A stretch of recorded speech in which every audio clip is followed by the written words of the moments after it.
new mesoscale discussion. This is Jim Sellers, and he loves following the weather.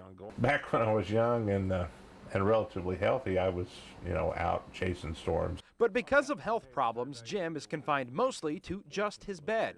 But he doesn't let that deter him from playing an avid role in covering the Ozarks weather. I'm pretty much dedicated into watching the weather, and this is where I can protect the public, is right here.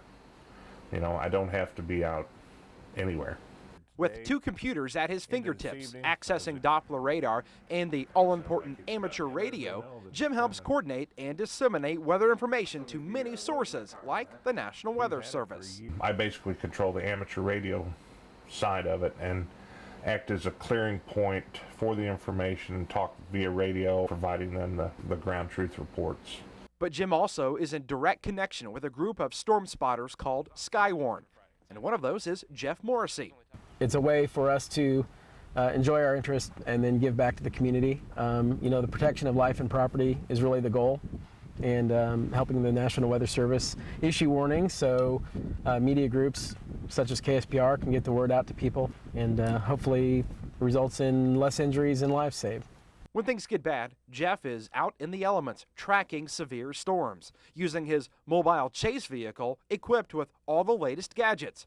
But one is more important to him than the others. If I didn't have anything else, I could do this with the amateur radio. Hail to the size of quarters and thunderstorm winds to 60 miles per hour, and isolated tornado possibles also late tonight.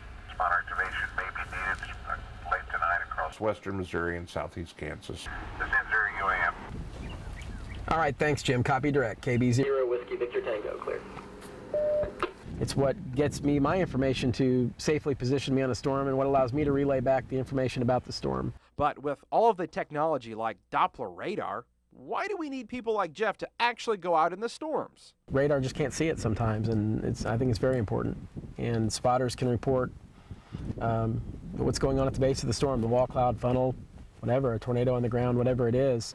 You could build the best radar network in the world, mini Dopplers, phased array radar. You're still going to have ground truth observations. So we asked Jeff, what's the worst weather you've been in while spotting? Actually, January 8th, the overnight event back in 2008, getting caught in 90-mile-an-hour winds in the car was pretty crazy. Which brings us to our next point.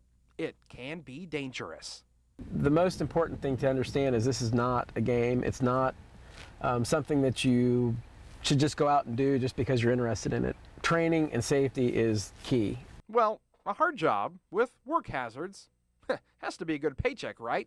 Jim, tell me how much you get paid to do this. Nothing. It doesn't pay, it costs. Zero.